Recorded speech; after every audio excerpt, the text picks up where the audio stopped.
What's up guys, today we'll talk about the top 5 shocking chess openings that are surprisingly good.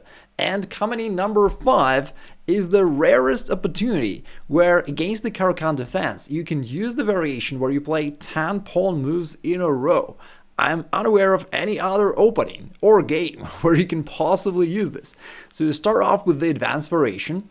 They usually play bishop f5, that's the main line, and you start attacking the bishop. The bishop needs to go, you play h4, you keep chasing the bishop, therefore they need to prepare this escape path, you attack the bishop once again, they try to counter your rook on h1, but you play pawn f3, hitting the bishop once again, they drive it back to h7, and yes, you guessed it right, we play another unexpected pawn move, this time pawn e6, and it's actually a good one.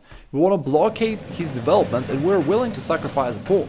Because if he actually accepts it, after this it's pretty hard to develop his pieces somehow, plus he's got all these weaknesses around his king.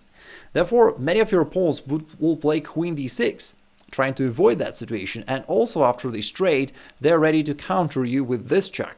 Therefore, you play one more pawn move, pawn to f4, which locks this opportunity as well as locks the center, therefore black can't ever break open the center with e5.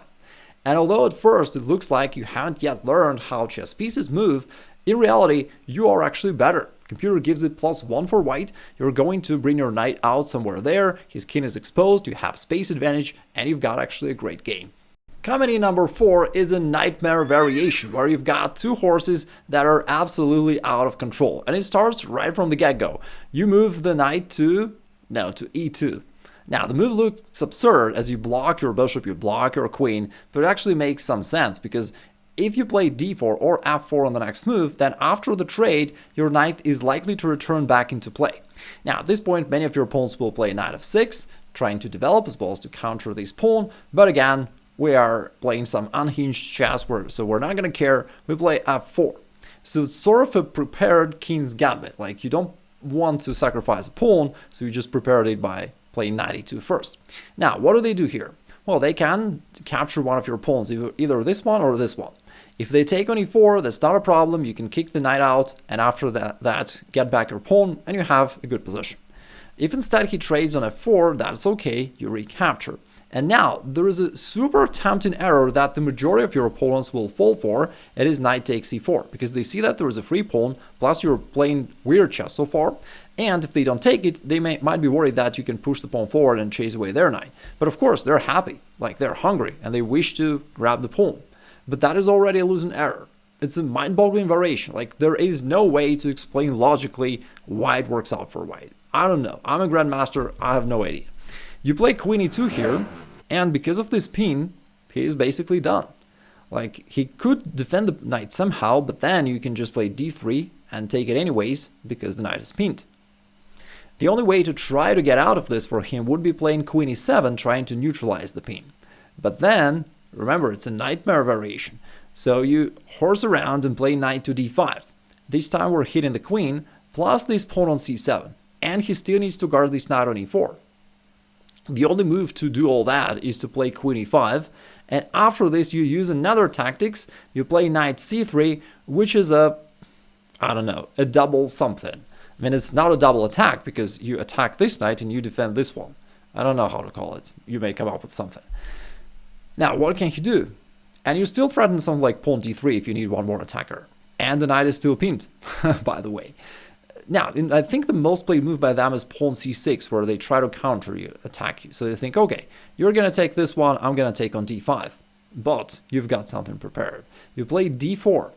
You wish to take this queen out of the e-file so that you have some attack there. And they have to go there, because if not, if they go here, that's just knight c7, that's another nightmare. Now, if they take this pawn on d4, now you're willing to take it. Now they can capture this knight two ways, and in both cases, they fail miserably. Queen takes d5, fails to this knight of 6, fancy, discovered a check as well as a double check and a fork, and you win.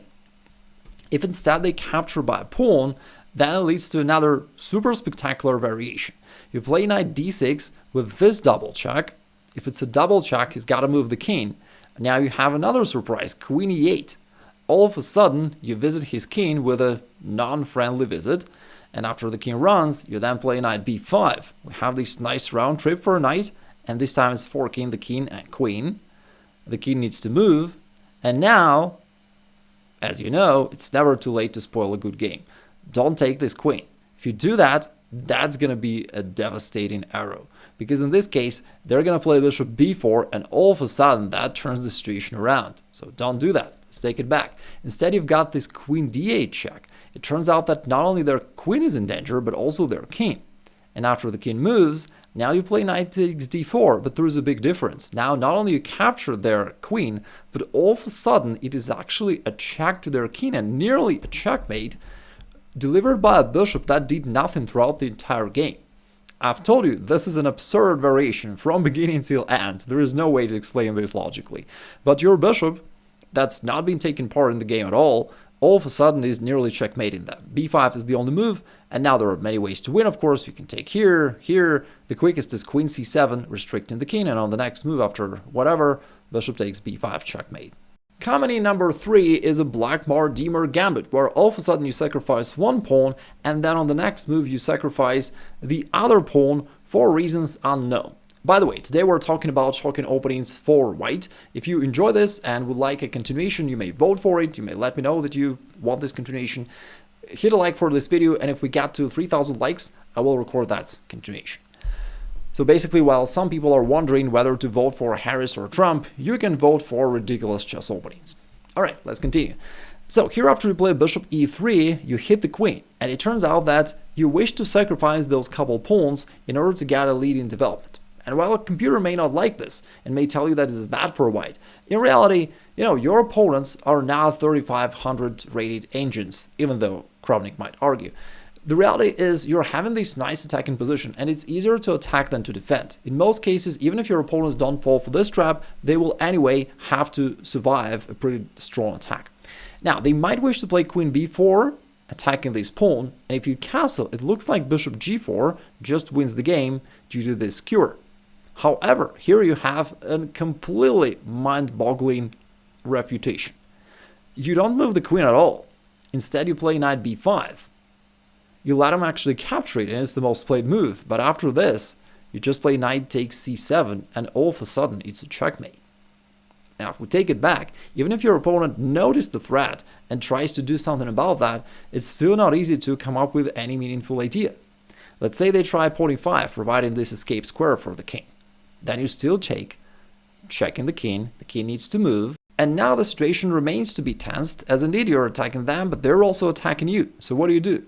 You sacrifice your queen. And after they accept it, because if not, you're going to capture something, there's a very sudden bishop to c5 checkmate. Like the king cannot move. You control all these squares, and you put together this nice cozy checkmate. Finally, if your opponent tries to guard this pawn by his knight, then you play queen takes b7. Your knight interferes with his queen, and therefore it no longer guards that pawn. From b7, you're threatening the rook, the knight, and some sort of knight takes c7 threats, queen to c6 maybe. And if they try rook b8 to move this rook out of danger, you sacrifice your queen, once again leading to the same checkmate pattern. Alright, we're approaching the juicy part, the two winners of our anti-rating of good chess openings. So what is the worst first move in chess? It is the move pawn g4, which all classical chess tutorials would blame as being totally wrong, weakening your king side, not developing your pieces, and it is all correct. However, in reality, it is surprisingly successful. After g4, the idea is, first of all, you're preparing this fianchetto of your bishop. Secondly, if they ever move their knight to f6, which they usually do in an opening, you then push your pawn forward and drive away this knight straight away. Therefore, it still puts some pressure on black. The most played and logical move by black is pawn d5, trying to hit this pawn straight away, and then you keep playing dumb chess, you go bishop g2, giving up this pawn. At this point, your opponent thinks that you're just a dummy, you're playing all wrong, and he's about to win the game. But then you play c4. And all of a sudden, now they need to make some decisions. This pawn is attacked. If they capture right here, your sniper shoots and captures this pawn as well as the rook on the next move. That's actually wrong for black. If instead they try to guard this pawn by playing c6, then you can trade and then play queen to b3, still utilizing this bishop power, attacking this pawn as well as indirectly this pawn on b7, Like, it already feels a little bit unpleasant. Naturally, they wish to barricade the diagonal for your bishop by playing pawn e6. They feel secure now, but it is a blunder because of queen a4, and now you win their bishop. Now, the difference is with the pawn on e6, they can't retreat with the bishop. So that diagonal is closed, and therefore they will have to cover somehow, and then you pick up this bishop with an extra piece. Now, of course, they could play something else. And by the way, I have dedicated openings about most or even all of these openings we're talking about. I'll link them in the description below the video so that if you enjoy one of them and want to go deeper, you can check it out. Here comes the winner, the most absurdly, ridiculously successful chess opening. And the level of trolling here is absolutely unmatched. You start off by going knight to c3. Your opponents will usually play e5 because that's how they, generally speaking, play chess. If they go d5, you continue with e4, and that's just a normal chess game. Again, I've got another video about that. That is a perfectly fine variation to play for white.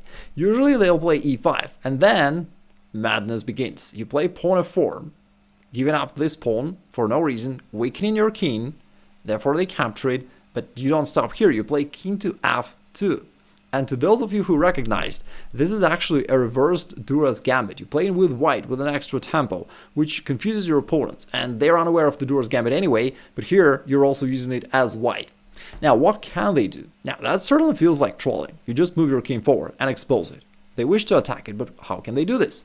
If they don't attack the king straight away, you can develop your knight and then hide the king right there in the corner. Therefore, they feel the urge to attack it right now. Bishop c5 check is usually an oversight, because you can block with d4 and hit the bishop. Therefore, they just lost the tempo trying out this check. Instead, queen h4 feels like a much more stronger move to play, because now, what can you really do? Like, king f3 is too much, even for this video, and g3 fails to pawn takes g3, and now you cannot recapture because of the pin. Your rook on h1 is hanging in this case. Therefore, you have to move the king. They happily grab the other pawn, and they should, because if not, you're going to take yourself, and then your king is more or less covered, plus your rook will come into play. Therefore, they take it, you recapture. Now your king is totally exposed. You consequently sacrificed all the pawns of your potential castling. After queen g4 check, all of a sudden you hide your king in the corner. Now, that is a really impressive king run early in the game. And the whole variation is so deceptive. Your opponent feels like you're playing dumb chess. He wishes to punish you for this. He sees that your king is deadly exposed, and he thinks that he can just put together a quick checkmating attack within a couple moves. But that is a totally false impression, because the reality is they're actually undeveloped. They're trying to run around with just a single queen, which only gives you extra tempos for your own development. And you have actually more pieces into play. Like, your knight is already in the game, your rook is active, surprisingly active. You're ready to bring the bishop out, the knight out, gaining tempos, hitting the queen. So in reality, you are the one attacking here. They need to comprehend this and switch their modes to defense and just retreat and try to make use of their extra pawns.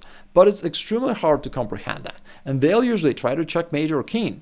So they'll play something like bishop d6, hitting this rook. And they hope that the rook will go, and they'll bring the queen over and checkmate you. But you instead play bishop to h3 and you counterattack. Now they need to move the queen somewhere. What can they do? Queen g3 doesn't make sense because the rook can go here and win one more tempo attacking the queen. Notice that your bishop is guarded. If instead they move the queen to the h-file, trying to x-ray your king, you don't move the rook. You play bishop takes d7, which is a lot stronger because you win their queen on the spot. If instead they move the queen to f4, which I believe is the most played move, then you can just move the rook away, and actually your rook is active. It has a nice position. Of course, you don't want to take there straight away. That would blunder this checkmate. But overall, you're putting pressure. And now they're thinking, okay, so how can they continue their attack now? And they need to do something, because if not, you can easily attack this queen again. They play pawn b6. They realize that if I can just play my bishop right here and pin the rook, on the next move, I'll be able to bring this queen over to h2 and checkmate white.